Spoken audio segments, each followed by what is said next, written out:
Look, we turning conversation into application. This ain't for you if you can't handle deep communication. I see too many trying to teach when they need all the teaching. If you can't practice what you preach, then what's the point of speaking?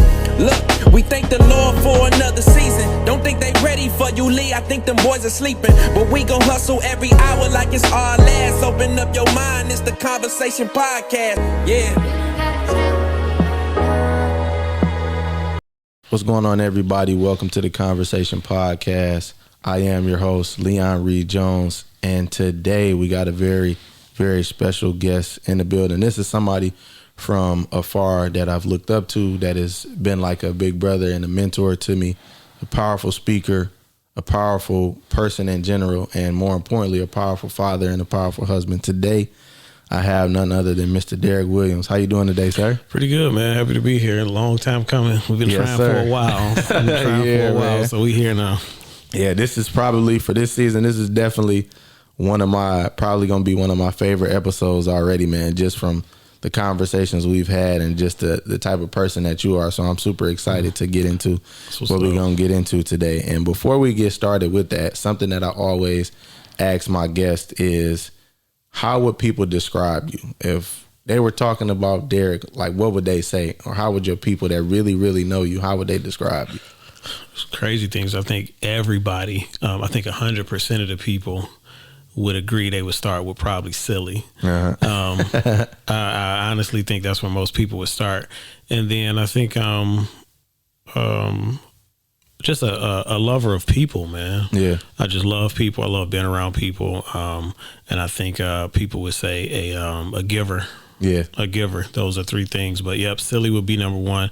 People, everybody know that I love people, man, which is why whether it's the gift that God gave me, what I do, whether it's because of by my career, what I do, is all people, people centered, man. So yeah, that's what I think everybody would say. Yeah, for sure, man. I can definitely say, agree to those. A giver. I haven't seen a silly side all the way. Yeah, but it's there. Trust me. But I would definitely say a giver and a lover of people. Something else that I always ask my guests is, what would you title this chapter of your life? Oh, man. Doing. Doing. I went through 30 plus years of learning. Mm-hmm. I think this chapter is doing. Yeah. Yep. For sure, man. And I love that part because a lot of people that I ask that to, they either their answers or the chapters that they say it sounds like an album or like a book or something. So I love that, man. And I love how you brought out the fact that for 30 years you were learning, but now you're doing all the things that you learned, and even then some along the way still learning, but actually putting those things to use. Yeah, man. And getting it, man. Yeah. Getting it. So where I want to start is because you talked about, the gift that God gave you as well as the career that you have. Mm-hmm. So take us through your childhood and how you grew up and what your outlook on life was growing up. Right. Actually, man, that's a very important aspect of where I am, and like a part that produced me, because my brothers and sisters were all, I'm the youngest of five. And so my brothers and sisters are all within like 1 year of each other. And then 7 years later, I came. And so I didn't pay attention to that when I was a kid. I was just like, oh, they just had a kid later. And then when I got older, I was like, wait a minute, man, was I oops or something? You know what I'm saying? And so I remember that talking to my mom and my dad before he died, just asking them, questions. And they were like, well, do you want to tell them or do you want to, And so my mom, the story was that they were done having kids, and so back then, though, because I was born in 1980, back then, which my brother's 7 years older than me, so like 73, which ain't that long ago, man. People be thinking history, stuff is way back, but 73, a woman, my mom's wanted to have her tubes tied after she had my brother, but you couldn't do it without your husband signing off on it. Exactly. It's crazy, right? Yeah. Like that's, you would think that was something like the 1800s or something, but it was just 73. So she was done, but my father was like, I don't know if I'm done having kids yet. And so here we go 7 years later. I think, if I recall the story correctly, my mom was on birth control, and just got busy because she had 4 kids, and I think just missed a couple of, you know what I'm saying, a couple of days, and then boom. And so I guess she was saying when she came home and told my father, she was like, you know, I'm pregnant. She said, you know, my father was laughing now when they were talking, but she said, my man picked the chair up and threw it down, broke the chair. I was like, what? You know, she was like, well, I was done having kids. You the one that wanted to keep, you know, right.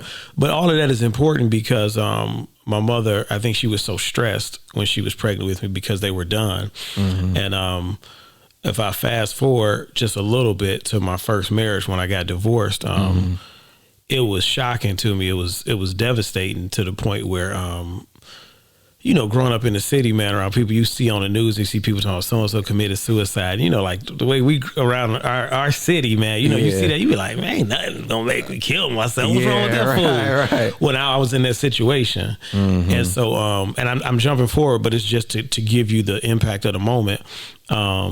I was in the Air Force, so I was stationed in Oklahoma, and my mom, I was talking to her on the phone, and the divorce had devastated me, man. And she was just like, you know, I can tell that you're not yourself, you know. And I was thinking about, you know, suicide because of the way everything had happened, the way that we're raised to look at divorce. Exactly. You know what I'm saying? I was young and not able to, you know, not where I am now in my thinking, but didn't want to come home and face people. And so I did start thinking that. And I remember my mother told me, you know, when I was pregnant with you, I remember kneeling down in the kitchen floor and putting my hand on my stomach and asking God, do something special. You know what I'm saying? Yeah. With this child, do something, you know, because it wasn't planned and they didn't want, you know what I'm saying? They didn't want another kid. She said she remembered asking God to, you know, like do something. She said to me that night, she was like, so that's how I know that your purpose is greater than this divorce, which is where you saw me start speaking purpose. That's where that came from. So, and before all of that, I had started speaking, man, when I was younger. And then when I started dating my first wife, I guess if I can just be as transparent as I can, you know, man,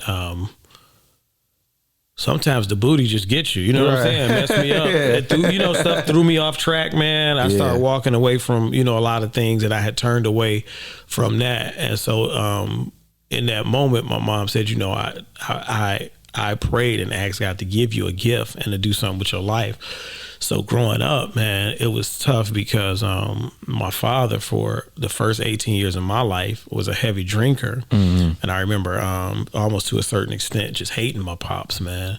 Luckily, when I got older, he did stop drinking. We had a lot of good years, man, to where I understood my father, you know what I'm saying? I understood, and now I understand the pressures of being a father and a husband, you know what I'm saying, and how some people deal with it differently. And so that was something that affected me, was just my father, you know, the drinking and everything. And I hated it, but then I realized that it was preparing me to be able to deal with help some other people that was dealing with that. So growing up, man, youngest of 5, so I was kind of like the only child a little bit, on my mom's hip, father drinking, things like that, man. And then I saw E.T., man. I had already known him. He came to the school speaking, and I was like, yo, dude, dope. And I wanted to do that. And I remember a little bit before that, Pastor Calvin Tate, which was the Bible teacher at Peterson at the time, was trying to do a week of prayer. And he was like, you and Dwayne Duncan, man, y'all leaders, can y'all, you know, and I'm like, what? I'm like, man, I don't want to get out there and speak. And it was the Federation. We talked about the Federation earlier. It was Friday night for the Federation was where it started. And that was the first time I got up there and started doing something, man. And so that was like 97. And then I started rolling with E a little bit. And then when I got down to Huntsville at Oakwood University, I got down there with him when he was there and went to a school called Johnson High School, J.O. Johnson. I think they closed it now. But I went over there and he was like, I just want to see what you can do. And he put me in front of the class. And I spoke, and then I did a song, and he was like, "Oh snap, man!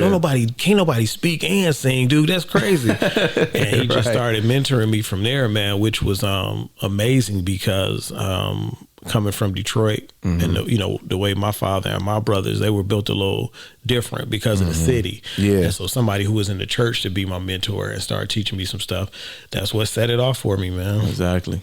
Yeah, man. I love that powerful story, man. And you have a story to me.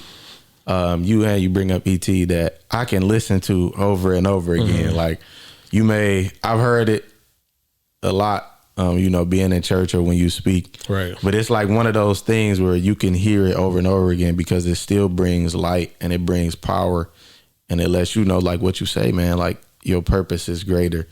And so I want to kind of touch on something that you said in between that.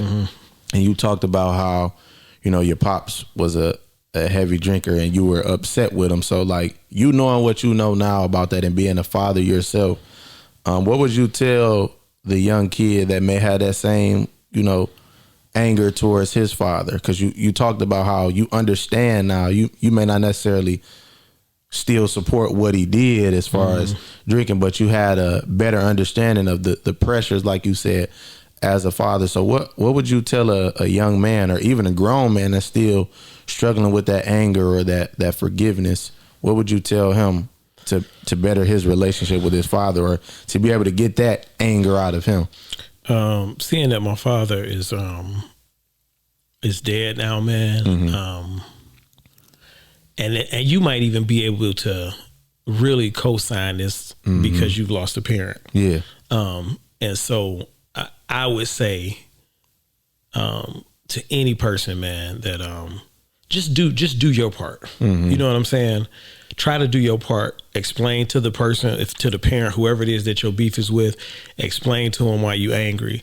I would say make the attempt to reconcile, because if you don't, man, living, you lose the person and you start living in what if.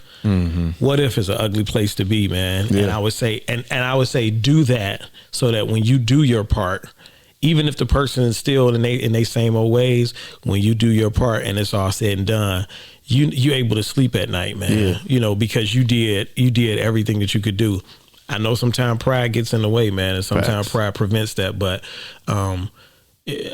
once somebody gone, it ain't no more memories. It's no more opportunities. So I would say do what you can do so that you can be free. You know what I'm saying? So that you can release that thing. It's something freeing. Sometimes you got to humble yourself. But that's because even though me and my pops got tight when he died, I still felt like, man, I could have done something to spend more time to create even more memories. You know what I'm saying? Exactly. But I was busy. I'm on the road. I'm doing this. And I was like, man, I could have created even more, more time. But I didn't know that the cancer was going to come and be that aggressive that fast. You know what I'm saying? So that's what I would say, man. Just do your part. And then after you do all that you can, if you can't reconcile after that, go on about your business. You know what I'm saying? That's for sure. I know it sounds cut and dry, but like even right now, man, my oldest daughter from my first marriage, man, who was my heart, man, I loved her to pieces. She,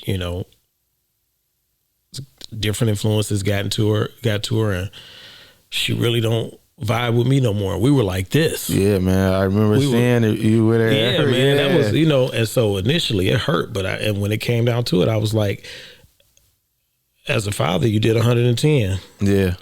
You know what I'm saying? For sure. So I can sleep at night, man. Yeah. I ain't saying I ain't never talking to her, but I'm just like, I can't keep trying to do the same things and compete to be your father. You know what I'm saying? I can't do it no more. Yeah. But I did all that I could do so that I could be free at the end of the day. Yeah, man. And it's so, I've heard my dad say that like 1,001 times, man. But like as a father or as just a parent in general, like that's a tough place to be. Like how you said it, like, man, your oldest daughter from what it once was to, how it is now. Of course, this is your firstborn. You're going to always love your kids at the end of the day, no matter what. But it's like, I just find it interesting, like with anybody where it's like, hey man, you get to that place. So for you kind of touched on it a little bit as far as like, influences got to her. Like for you, what got you to that place to where you like, hey, I know what I've done. I haven't been perfect, but I was your father. Like what got you to that place to where you said, hey man, it's in God's hands. I can't. Well, you just said it. I think that a lot of people that don't know God, it's a lot of difficulty dealing with things. Yeah. And being a nurse, when I'm dealing with people who are getting ready to lose somebody, I think this dropping. Dealing with people who are getting ready to lose somebody, I find it crazy in my head, man, to be like, how are you dealing with this and you don't know God? Yeah. Because our belief system is there's still hope. Exactly. After, you know what I'm saying? And so I'm like, how do you deal with this? But man, just really being prayerful and really feeling like, I'm not one of those people that, be like, well, God told me this, God told me that. Right. Like, no, God didn't tell me what to put in my coffee today. God didn't tell me to, you know what I'm saying? Some people are like that. Yeah. There have been times where I felt like, yeah, man, I was praying about this and I was really, looking at, and then there are a handful of huge moments, man, where literally I was like, I heard God, I felt him. And this was one of those situations where he was like, I'm pleased with you as a father. Yeah. No matter what it looks like to anybody else, if you pull back, no matter, I'm pleased with you. I know. I've seen it. You know what I'm saying? And when that came, he was like, let me take over. Yeah. It might be a year. It might be a few years. It might not be the same for a while, but I'm pleased with you. I know what you've done. Yeah. Let me have the situation. Yeah. And I haven't had that except, like I say, maybe a handful of times in my life where I was like, I know that was, people tell me, how I know if I heard from God. In these situations, I knew it. So once I felt that, man, that God was like, I'm pleased. Yeah. And then my mother, my oldest sister, who was like my second mom, who kind of like spoiled me, my wife, the people who know me and who were there to see, people who know for real. Yeah. When they were all like, dude, my sister said something to me, and I'll get off of this and let you move to the next question. My sister, who, man, just near and dear to my heart, she said to me, I want to give you your flowers. And when Paris was growing up, it's my oldest name, when Paris was growing up, I remember watching y'all and just wishing I had that relationship with our father. She was like, and I had a good relationship with Pops. Yeah. But I wish that I had that. Right. You know what I'm saying? Yeah. And so when you hear that from your oldest sister, who kind of partly raised you, someone who you just love, it was like, oh, bro, I'm good. Yeah. You know what I'm saying? Right. Yeah, considering everything, man, that's real. And I, as a person who eventually wants kids, man, I'm always about, soaking up free game from people.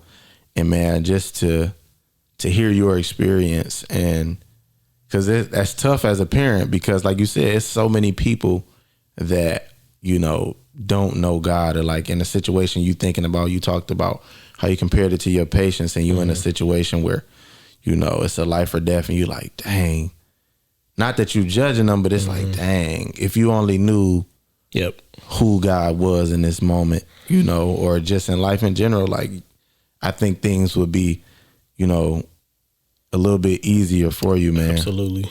Yeah. So you brought up how you were a nurse. So talk about how that came about. Oh, man, there was a few people when I was growing up that were nurses that a couple I shadowed, went to see them, and that's what I wanted to do. Mm-hmm. But when I was younger, I didn't have the,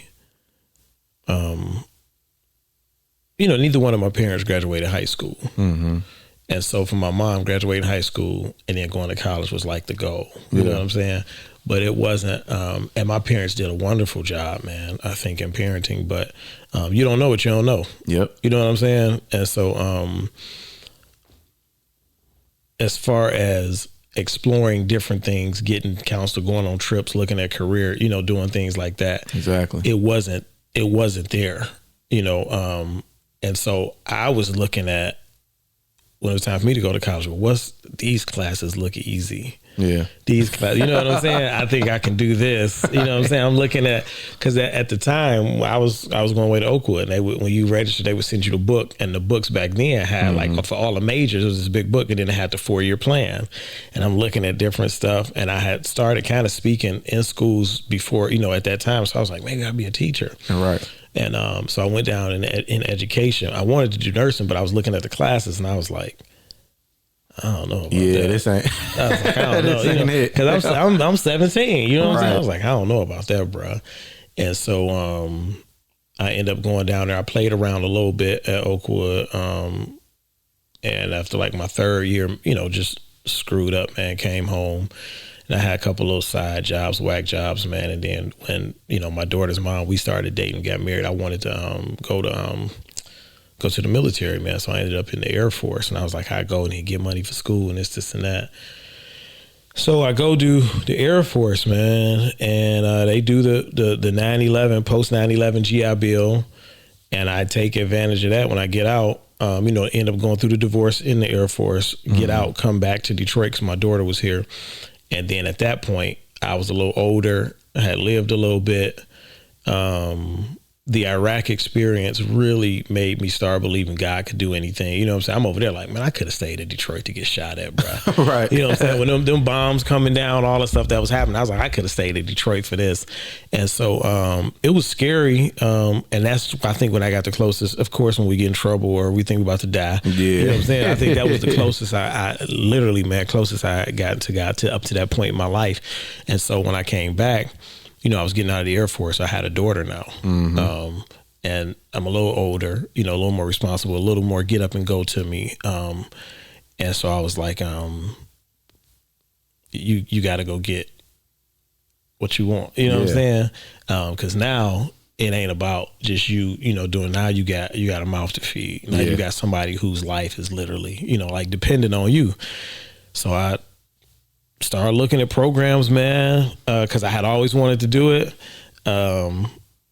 Went on ahead, knocked it out, man. Got the 4 years, and I was kind of like in a little bit of a dilemma because I was thinking that the speaking was going to be the career. Yeah. Because so many people had told me, you know how it is, and again in our community, oh, you got a gift. God called you to do. You know what I'm saying? Right. I'd be like, why didn't I get that email though? You know what I'm saying? Like, why didn't nobody tell you know? And so when you hear that so many times, people tell, oh, you anointed, this, and that. You can receive that as a miscommunication and think, oh, this is what I'm supposed to be doing for my career. You know what I'm saying? And it took years and years, man, for me to accept that that's what I was trying to do, that in the wrong capacity, that because I was listening to what people were saying when God was telling me, no, I gave you the gift, but that was never supposed to be your, you know what I'm saying? Some people getting paid, that's what they doing, but that was never supposed to be your thing. You know what I'm saying? I made you a lover of people to be in this nursing game. Exactly. You know what I'm saying? Yeah. And it fit. My first few years were kind of tough because I was like, man, I'm trying to get the speaking thing off the ground. I'm trying to do this, and slowly but surely, man, just still praying about it. He was like, no, you're going to do that until you die because I gave it to you. You're not going to turn from that. But you can't you can't walk away from it. But nursing is where you're going to be. Yeah. And when you fully commit to that and stop chasing this as your thing, then your nursing career going to take off. And so when I did that, I accepted it and I put everything into perspective. Went from bedside nursing to supervisor to now another role is open to me. You know what I'm saying? Yeah. To where now I'm doing the best I've ever done in my life. Yeah. And the phone is still ringing. Yeah, to go do that. To go, you know what I'm saying? Once I got it all into perspective, God was like, you trying to please them. Right. You ain't never asked me. You just listening to what other folks telling you. Exactly. And you know people will tell us anything, man. For sure. Man, you chew gum pretty good, man. You anointed. You should get in the gum chew, man. God showed me that, you know. So it's I was confused, man, but it the nursing thing, man, it was a passion of mine. Yeah. And I'll be honest with you, man, what's crazy about that is that there are some nurses that walk in and look at somebody and be like, oh, he got to do this, look at this. Because they're just good clinically. Their mind just works. I've never been a nurse that was like, just boom, we got to do this, and that. Yeah.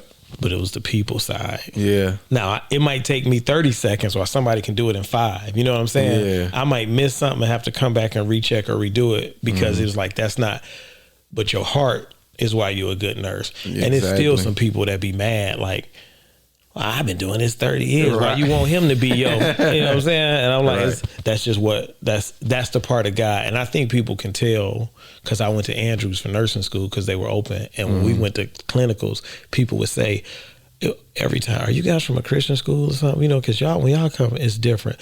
When you know God, it come out everywhere, man. Yeah, you know what for I'm sure. saying? So I think that's one of the things that has blessed me in my nursing career is that, and people always say, everybody like you. I'm like, it ain't me. Yeah. I'm coming in this thing with an assistant that you don't even know about. You know what I'm saying? I'm coming in here off strict obedience. Yeah. So you don't even, and how do I do? You may never get that. Yeah. You know what I'm saying? I can tell you what I think it is, but you may never get that. And so I just went and got that thing. The first few years, I was kind of still, like I say, out of alignment. But once I got into alignment, I understood where nursing fit, and I understood where the speaking fit. Yeah, man. Like I'm doing. Yeah, man. That's the chapter. And man, like I said, your story is so powerful to me, man. I could hear it over and over again, man, because it still carries the same weight. And it's just like that reassurance or reminder, you gotta keep going, because you talked about the Iraq experience. You talked about having your daughter, being a little older, living a little bit. So what did all of that from Iraq, from the divorce and being in nursing, what did that birth from you? Like, what experiences like did you gain from that? Like, how did that help you become a better man, just overall in all those different areas of your life? I think the divorce showed me that because it was probably one of the roughest times of my life. And I think the divorce showed me that bro, you can, if you trust, if you praying and you believe the stuff that's coming out of your mouth, you gonna get on the other side of anything. Whereas my faith wasn't like that before. You know what I'm saying? So I would say it increased my faith to know that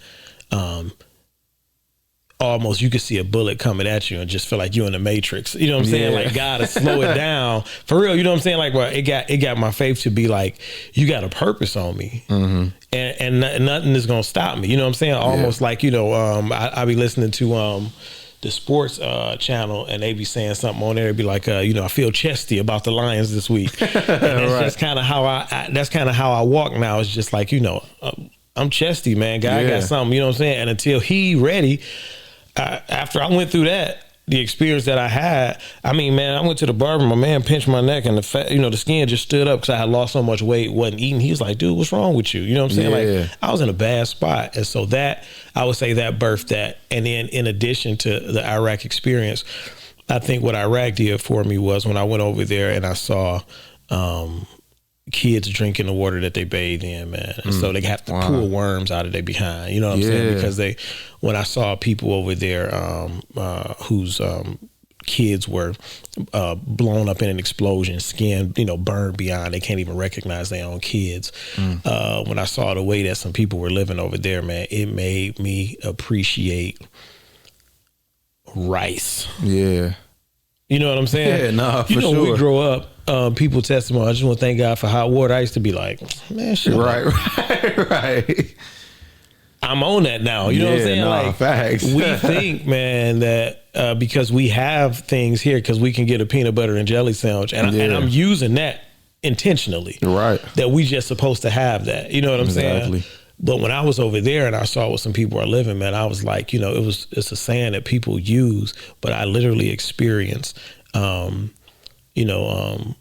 you take for granted what people are praying for, man. Yeah. You know what I'm saying? Like, people praying to probably come to America. Like, what we consider people living in poverty here, it's somebody somewhere praying for that. Exactly. For that lifestyle. You know, they like, if I could just go somewhere and pick what I want to go to school for. Exactly. If you wake up every morning, you put on clothes. You know what I'm saying? Like, it's some people that were over there, the conditions that they lived in and some of their experiences, they would probably literally, like, there's not a figure of speech, would literally give their left leg to live in poverty over here. So it made me appreciate, literally, man, if I had a peanut butter and jelly sandwich, you know, if I, you know what I'm saying? It made me appreciate just water, you know what I'm saying? No. That I can choose if I want to put ice in it or not. You know what I'm saying? No, that's real. So those things, man, I think Iraq, when my daughter was born, people was like, yeah, that's going to grow you up. You're going to be grown. Now, I think Iraq was the turning point where it was like, oh, you grown. Yeah, bro. this ain't no game. What I'm saying? That changed some stuff for you because of what you saw, what you experienced. And both the divorce in Iraq, I would say both of them increased faith to just a point that I hadn't had, you know, before. Yeah, man. And so now we fast forward, right? We know that you had the gift. God was showing you all throughout your life that, hey, your career may be nursing, but this is your calling here to speak. And you always had that heart for people. So fast forward to My Purpose is Greater. How did that come about? What situation or what conversation birthed that? So it was the one with my mom when she told me that, you know, they weren't having any more kids. And that night she told me, you know, that I believe your purpose is greater than this situation. Don't do anything. Don't take your life. Don't, you know what I'm saying? And she explained to me that she put her hand on her belly and that she was like, you know, God, do something with this child, you know? And so when she told me that,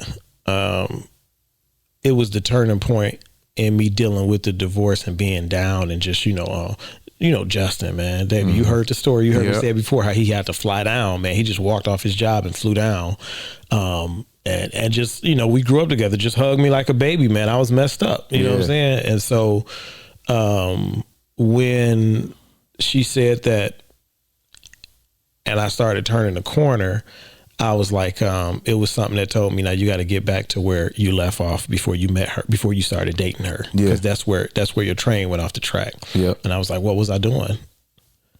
Exactly. And it was like, you was getting into these schools, you was speaking at churches, and then it was like, I got to, you know, especially coming from Detroit, I grew up in 48205, you know, so it was like, you got to go show some of these kids, man, and anybody that whatever situation they're in, man, like their purpose is greater than what they're dealing with, you know. Exactly. And then I was reading, you know, Frederick Douglass, man, just his you know, his life, and I'm looking at you know, how some of those guys that grew up, man, in slavery and how they were being taught to read, and one of them was like, he was getting taught how to read, and the slave master's husband came in and told her, don't ever teach them how to read. Because if they learn how to read, then they won't be a good slave. And so my man started going down into the community because he was what they called a house Negro. You know what I'm saying? So he was working, but he was a kid, so he would go and steal food and candy off the table because there were some poor white kids in the, you know, in the community, and he would have to go and to the post office in town to run errands. And he would trade candy and crumbs and bread to the poor white kids and say, teach me a word. You know what I'm saying?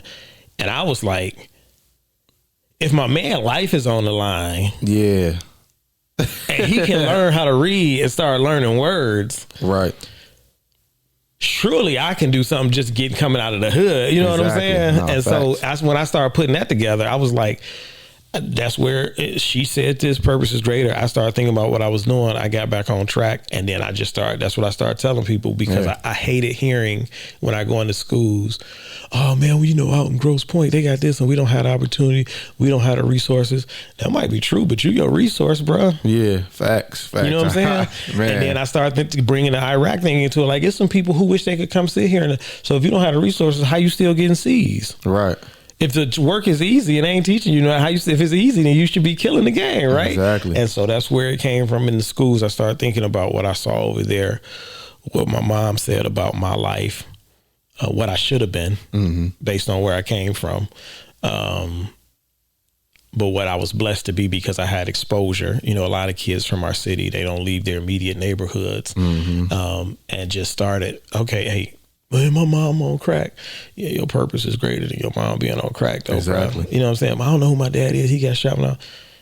Yeah, but you still got to make some decisions. You still, you know what I'm saying? You can still, your purpose is greater than your pops getting killed or being in jail for 20 years, bruh. Yeah. And that's where it kind of birthed and came up, man. And it's still, to this day, I'll be like, you know, hey, it ain't no excuses, man. Yeah. If you breathing, you know what I'm saying? Exactly. That's just how I look at it, man. And that's where it came from. That's how I put it together. For sure, man. And so We recently did something together a few years back. You did something for Keon where you the headliner of the speakers conference. And so in your eyes, what has been your most impactful speech that you've done? I've been doing this over 20 years, man.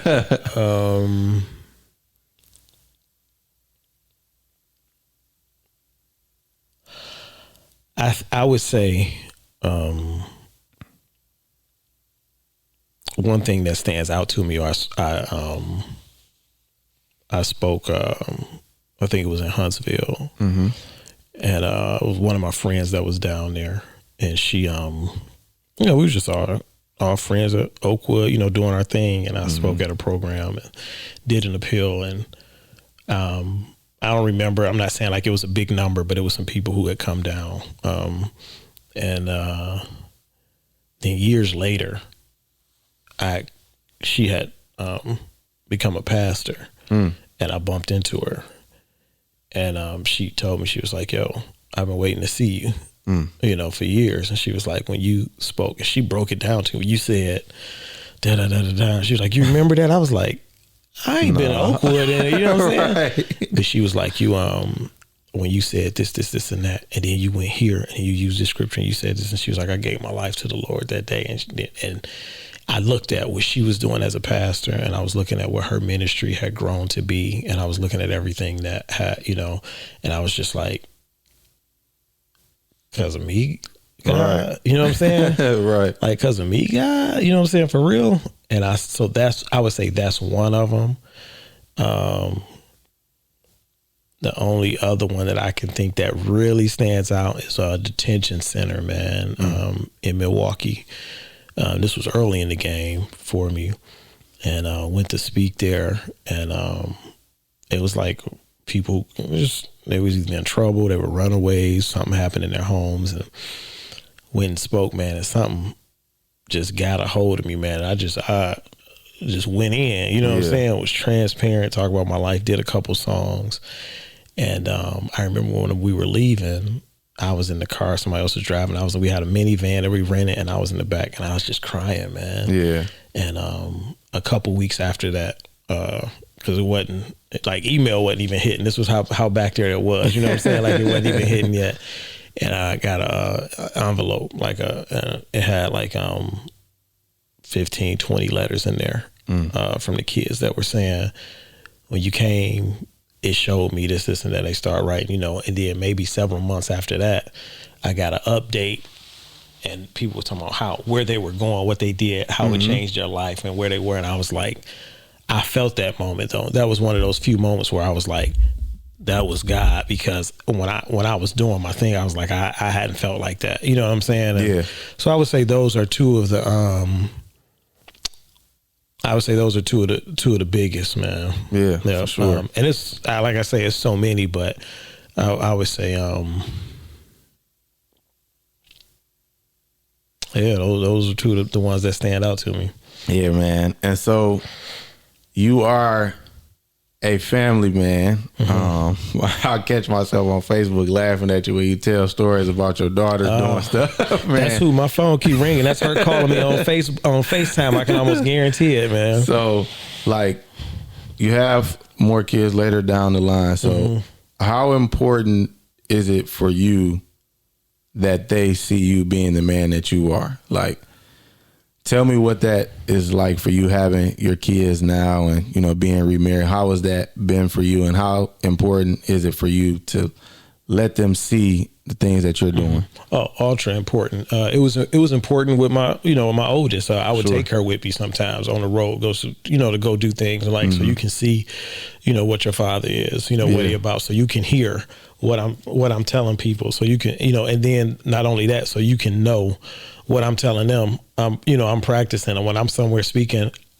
whatever issues I have, you can see that I'm genuine, and I'll share my flaws. That what I am at home, that's what I'm going to be every day. You know what I'm saying? That was important for me to show her that. And when I'm speaking, I'm gonna keep it about you know what I'm saying? Sure. About it's real. You know, and some people in church be like, you ain't got to be that transparent. I was like, yeah, you do. Yeah, you know what I'm saying? for sure. So when people hear your victories, they know, oh, my man went through what I went through. You know what I'm saying? Let me put this on Do Not Disturb, because she gonna keep. I told you it's her. She gonna keep calling, man. And I'm gonna be in trouble when I get home. But let me just turn this off. So now for them, it is as important because, like we said, you're not perfect. I feel like I was a great father to my oldest, but she was the first. Yeah. So you're learning. Yep. There were times that she would want to be like, oh, Dad, let's go do this, let's go do that. And because I'm like, we just did this. Girl, go sit down. I'm trying to chill out. Yeah. Now I am a little older and I don't have the same energy that I did. You know what I'm saying? But now I'm like, because I know how fast the time goes, I'm like, okay, come on, let's go. You know what I'm saying? Let's go. I don't want to, and sometimes I do still find myself saying, no, I go play in your room. I'm a little tired. And then I think about it and I'm like, just going up there and play with them in the room. Just take them to go get the pizza, just because it goes by so fast. So for them to see me in everything that I do, and I want them to know that your father is who I am here. That's who I am to the world. You know what I'm saying? And just to know that one of the things that I've even started doing more, that I felt like one of the things that I think I slipped up on with my oldest is how many times I tell my kids I love them now, man. You know what I'm saying? I told her I loved her, but I don't think it was something because I wasn't raised like that. Yeah. I knew my parents loved me. I knew my mom loved me. Yeah. But maybe she didn't come from a home where it was like, I love you, I love you, I love you. So she didn't say it. You know what I'm saying? And then I started realizing I didn't tell my, so just, and it sounds simple, but now telling them whenever they come and hug me, hey, I love you. When they leaving for school, when they going to bed, when, you know what I'm saying? I love you. I love you. Girl, come here. I love you. No, nobody love you like your daddy. You know what I'm saying? Right, things like that. So there are things that I've learned and that I try to capitalize on, especially like I say, since I am a little older. I hate to say this, but it's a fact, is that now where I am in life, I can afford to give them a little better life than I could my oldest, you know what I'm saying? And so I think that when I could do certain things for my oldest, I would be like, well, no, because if I do this, this, and that, she's going to be spoiled. Yeah. And I started realizing you can give them everything. It's how you do it. You know what I'm saying? And so trying to be balanced and be like, I can give them all of it, but what values am I instilling, like when I give it? And so I'm trying to find the balance between that. But those are the things that I'm trying to do now. And it's ultra important for them to see who I am. And sometimes even my wife, man, and we grown, but when we walking around the house or something, couples, I go around, I slap her on the butt or something. And she's like, right. Why you do that to kids over there? I was like, so they can see. Right. That you know what I'm saying? Right. So they can see, it ain't vulgar, you know what I'm saying? They see when you come home when I'm rubbing your feet, you know what I'm saying? That I want them to see when I hug you that I'm happy to see you, that I love you, you know what I'm saying? As a model for it, you know what I'm saying? And then even one of my oldest, not my oldest, but the oldest in my marriage, she's 6, and even she did say something. Why are you slapping her on the butt? I was like, because that's my wife. I said, and I love her. That's how I started. She was like, oh, whatever, you know what I'm saying? So just so they can see how we love, man. You know what I'm saying? Sure. So just, always trying to be that example. And we've just recently had an argument in front of them. She was like, why you do that in front of the kids? I was like, because we don't call each other out our name. We ain't yelling the fest. They saw some disagreement. You know what I'm saying? It's real life. Yeah. For sure. I could be wrong about that, bro. Some people might be like, no, don't do that in front of the kids. But I'm like, no, we not the Huxtables. You know what I'm saying? Let them see that. My home, it was a little bit of conflict, whatever. So just trying to be as transparent, as real, man. The best example that I can be for them is absolutely important. Yeah, for sure. And for you speak at different places, churches, detention centers, schools. For you, what is your favorite place to speak at? Schools. Yep, schools around like that. I hate to say it, but I don't like going younger than 8th grade. Yeah. I've done it, you know what I'm saying, 6th and 7th grade. And what I'm learning is I probably should have been doing excuse me, I probably should have been doing more of that because sometimes by the 8th or the 9th, some of them damaged already. Yeah. You know what I'm saying?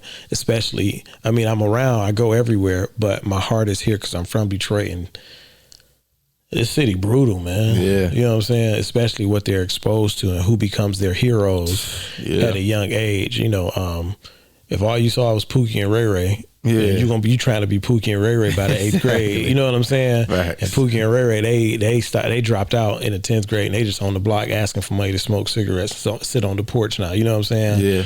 And if you know, Jordans and a jogging suit and a chain, that's success now, because that's all you see. So you're like, if I can just get some J's and I'm gonna be good. Get a little chain, I'm, you know what I'm saying? I'm hood rich. And so, but schools, because I think that while we have great teachers, my experience when I was in school was your teachers become a second set of parents. Yep. And so no matter how, you know, you got some that are just exceptional and they can still break that barrier. Right. But I think the teachers just need help. As good as great as the teachers are, I think sometimes they just need some help, outside influence. You know what I'm saying? And teachers be telling me all the time, "Oh man, you're amazing, man. You came in, they don't listen to us like this. They don't." And I was like, "No, bro. You're amazing because you come in here and do it every day." Yeah. I just came in, smashed, and I'm out. That's why they think I'm dope. If I was in here every day, it wouldn't be like that. But but I hope I said something that gets them, you know. And the other reason that I like doing schools is because I'm those kids, man. Yeah. My brother was selling drugs. Police kicked our door in. You know what I'm saying? Yeah. I saw my brother get shot. Some of my friends get killed in the neighborhood. I dealt with alcohol in my family. Friends that I knew, I grew up with, OD'd. You know what I'm saying? There was some stuff that I experienced in my life that I'm like, I saw it. You know what I'm saying? When you open up and you start telling those stories, they don't think, oh, they just got somebody coming to speak who trying to tell us, oh, you too can be successful if you just go to school and get it, you know. And so to be able to share those stories, man, and be transparent is and see some of the lives that are changed. It ain't no better feeling, man. You know what I'm saying? There's no better feeling than you going somewhere and at the end, a couple of kids who, prime example was, what do they call it, man? You know the word. School where it's like kids, they on their last chance. Alternative school? Yeah, I don't know why I couldn't come up over in Southfield or somewhere over there. And I came and they were like, oh yeah, man, so where you going? I was like, I don't know, I'm going to the spot he taking me. So he asked the guy who invited me, he was like, where he going? He was like, oh, he going to talk to the kids and so-and-so, whatever the name of the program was. And my man was like, good luck, bro. You know what I'm saying? He was just like, man, he was like, them kids, just, you know, he was just like, I'm going in there with God, bro. You know what I'm saying? I ain't tripping. Went in. And I mean, Holy Ghost came through, did his thing, smashed, man. Yeah. Kids, about 9 of them, man. All of them was just locked in. And the teachers was like, what the heck you doing there, man? Right. In the end, I think about 8, 9 kids was like, bro, I'm about to try to get it together so I can go to college, man. Yeah. Yo, I gotta leave 2 of these friends alone because they the reason I'm here. They still out there on the streets and you know what I'm saying? Followed up, man. Not long after that, mother found me on Instagram. It was like, I asked the school, I had to ask you, my son did A, B, and C. You know what I'm saying? You know how that feel, man? Yeah, no, that's an amazing feeling, man. Schools, just hearing about it. Yeah, so schools definitely, because I feel like that's where I can do my work. That's where I can break through. I think that's where I can have the most impact. Of course, churches, you know, I like them. Sometimes detention centers, but you know, and I don't try to stay away from detention centers, but sometimes I just feel like for me, the way I do stuff, my impact may not be as strong. I think my impact is the strongest, the most effective in schools. Yeah. For sure, man. And so before we wrap up, I never tell my guests this part of the show, but it's like a rapid fire game that we're going to do before we close out. So I'm going to ask you a few questions and you answer them. All in my business. You answer them the best way you can. So the first question is, who do you think is the best player in the NBA currently right now, based off this season? Who do you think the best player in the NBA is? NBA this year, SGA. Yep. Okay. Yeah. I got him for MVP, even though my boy is JT. I think Jason Tatum, they used to say Russell Westbrook is the most hated. I think Jason Tatum is the most hated, which I don't know why. I love Jason Tatum. I wanted them to win. I wanted him to get a ring, except when they was playing Curry. Yeah, now that was I thought they were. If they would have beat them, I'd have been like, man, that would have been crazy. But no, SGA look unstoppable though. Yeah, I think I would like to see them come out of the West, but the West is always difficult, injuries up and down, and then the trade deadline, we don't know who's gonna get who. But yeah, I would say SGA too. Me and my boy was having a conversation. He was like, the best player right now is Giannis. I'm like, man, Giannis that guy, but stop it. SGA, come on, man. Yeah. He going crazy. Number 1 seed again. He probably top at voting, which to me, he should have won it last year, but they gave it to Jokic because of his numbers. But I think SGA should have won it. And I think he is the best player in the league right now. So next question. If you only had to pick 3 movies to watch for the rest of your life, what would they be? This one easy. Godfather 1, Braveheart, and Lean on Me. Oh wow, Lean on Me. Yeah, that's a classic right there. Yeah, that is a. Yeah, I got a really top 5 movie. list. So when you said that, I was like, oh, this is easy. I'm gonna run them right off. For me, I would probably say, Rocky 4. Gotta have my Marvel in there, so I'm gonna say Avengers Endgame.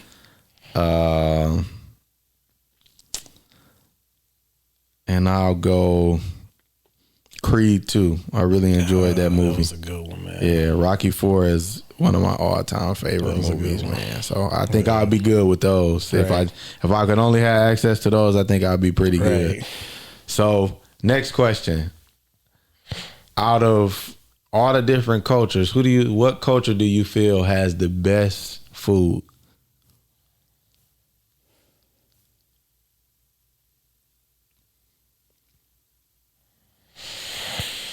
Seeing that when you told me where I was coming, I'm trying to see if they closed. I'm trying to go to Nordjahan down the street. Indian food to me is the best food.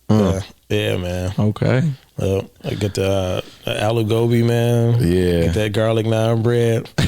I'll probably say for me, definitely between soul food and Mexican food. And the reason why I say Mexican food, I went to this place called 423 Taco. Man, down in Tennessee. Right. Man, that joint is the real stuff. Yeah, man, that joint is everything. Okay, you know what? Indian or real Italian, because I was stationed in Italy for 3 years. Oh, okay. And what we think is Italian food here ain't Italian food. But that was good food over there. So I would go Indian or Italian any given day. Yeah. Now I know the Lions came up upset and lost. I definitely thought we had a watch party at the church. I went to a small depression for a few days. That was, it's so crazy because it reminded me when I left Oakwood, because I had a great time at Oakwood, but I didn't think I was gonna miss Oakwood like how I did when I left. As soon as I left and got situated back home, I'm like, dang, I really missed, them 4 years went by so quick. So I understand how the city was going so crazy, because it's been so long since our teams have had success. You see the Pistons, I think I read something today where now they the 6th seed. Yeah. So I'm balling. Yeah, man. So it was heartbreaking to see them lose, because I definitely thought they was gonna beat the Commanders. Or the game looked like it was gonna go back and forth the whole way, and then them interceptions, it took off. So what I'm getting to is, who do you think will be in a Super Bowl? And who do you have winning the Super Bowl? Bills, Eagles. I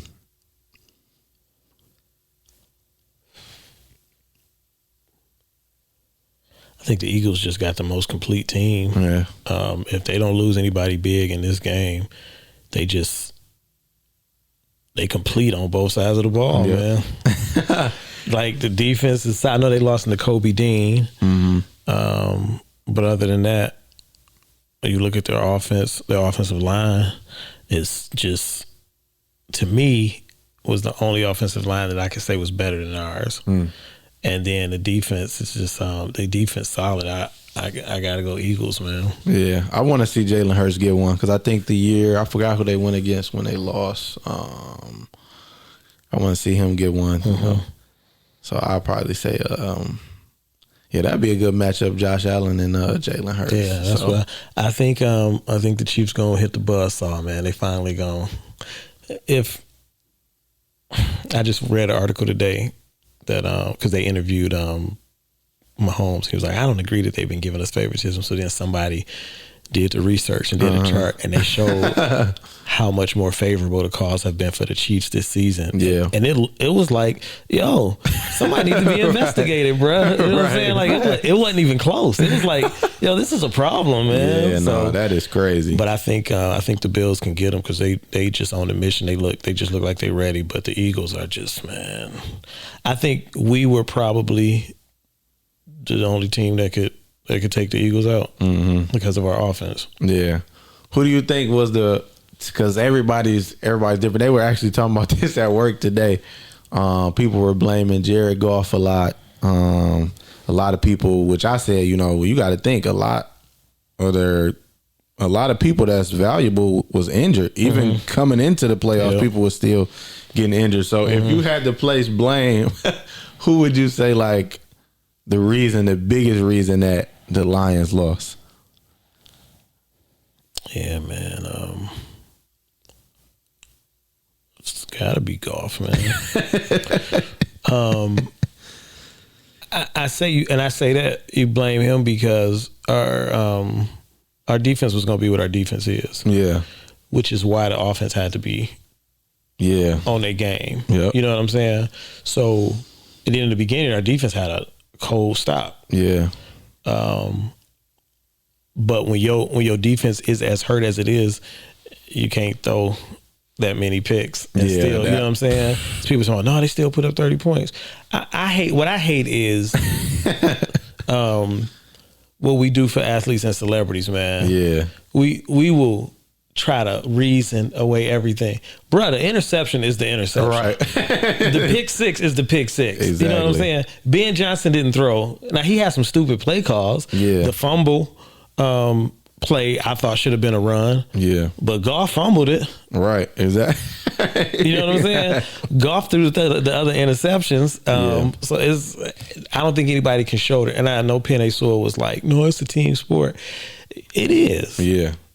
But he threw the interceptions, man. Yeah, when I was watching, I'm like, "There's no way they're throwing these interceptions back to back." It was like, man, this joint looked rigged for a minute because it's like, is he seriously throwing these many?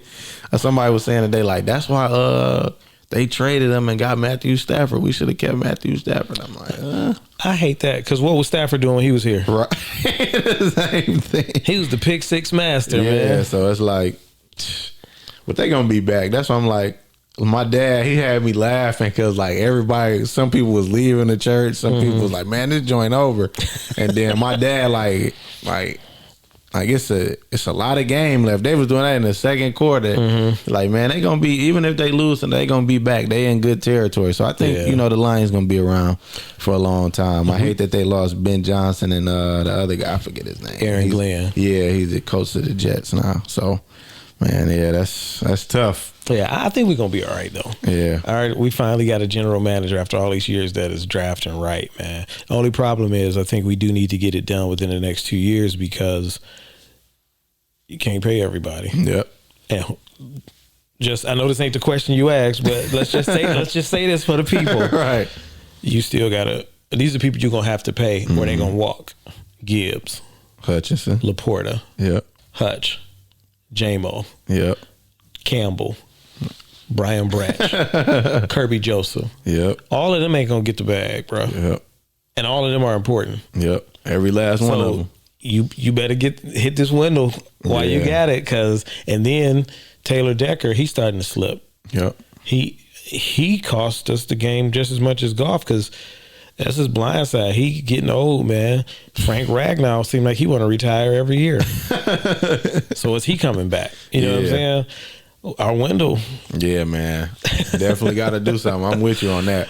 I'm more of a, everybody asks me, like, my dad be trying to talk football to me. I'm like, Pop, you know I'm a basketball guy through and through. Like, if the Pistons make it, I want K should be an all-star. Right. They made his case on TNT the other night. Yep. I would love to see the Pistons in the playoffs. I think if they get that, I want them to get the 6th, 7th seed. I think they could do something. I think they could at least make it to the next round. But I think they can make some noise because they starting to gel, man. Yeah. And it's no telling who they going to get during the trade deadline. I do think somebody's going to go there. But who, I don't know. Right. But my last question is, name your top 3 black films. Ooh. Malcolm X, man. Okay. Which he shouldn't have been robbed. Yeah, facts. I'm shocked he didn't get an award for that. That's crazy. Yeah, they said Betty Shabazz was on set and couldn't even stay for the filming because she was like, "That's my husband." Right. It was like she couldn't even, stay. So, Malcolm X. Man, there's so much goodness out there. Give me a second. I know we up against it, man.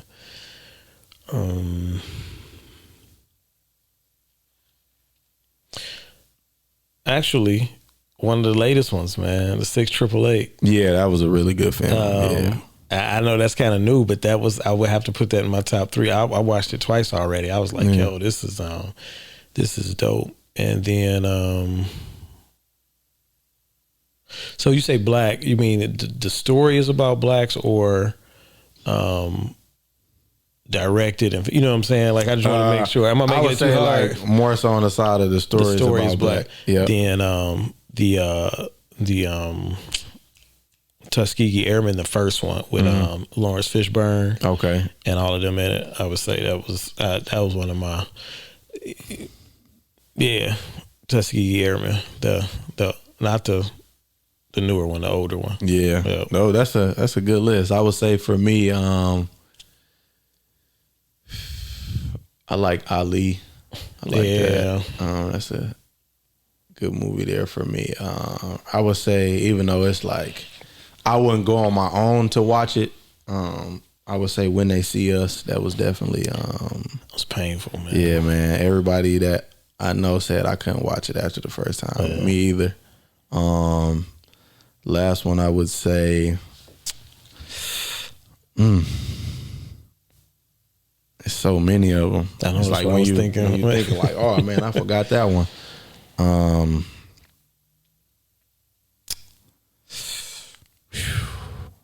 need one more. I would say I like. I'm a biopic person, so I like the New Edition story. I would say. I like that one. That was a pretty good one to me. Yeah. Like, cause I'm into old school music. So, and I argue this with my dad, and I know in his eyes, I can't win it because he's the singer and everything. And I was like, he says the best group ever is the Temptations. And I'm like, okay, they definitely top 3, top 5. To me, I think it's New Edition because all of them in the group were able to separate and do their own thing and have #1 hits and #1 albums. I'm like, it's only one person in that group that was able to do that, and that's David Ruffin. He told ain't nobody come to see you, Otis. Yeah, so that's like, you had Bobby Brown, who had a lot of hits. You had Ralph Tresvant, he went off, and then Johnny Gill did his thing, then BBD. I'm like, it's not, in my eyes, it's not another group that can do that. But no, and I guess when you look at it that way, when you look at what they did together and then what they did separate, like they're just collective group of work. But you know your father's age, right, right, and the era that he come from. Yeah, and you can't say nothing about the Temptations. Yeah. Man. You can't touch them. Yeah, he was like, man, they not. But speaking of the Temptations, that was another good biopic. That's the one that I feel like made way for all the other biopics. Yeah, that was a good one, man. But man, before we get out of here, I'm big on giving people their flowers. So again, I appreciate you, #1, for coming through the podcast, but more importantly, appreciate the mentorship that you give me even to this day, and the type of person that you are from afar that I see, the father and the man that you are is greatly appreciated, man. And I'm always big on giving people their flowers while they can smell them. So again, I appreciate you for coming to the podcast, and I appreciate what you mean to me. So what's up, man? Thanks again, man. Thanks, man. Thanks for having me, man. I appreciate it. Let's do it again, and let's get together on some work in the future, man. Yeah, for sure. And y'all know we cannot leave without doing a quote of the day. My quote of the day is, "The journey to 1,000 miles starts with a single step. Take that first step, and you'll be on your way." As always, thank y'all for tuning in to the converSAYtion podcast, where we turn conversation into application. And I'll see y'all same time, same place. Appreciate y'all. Yo.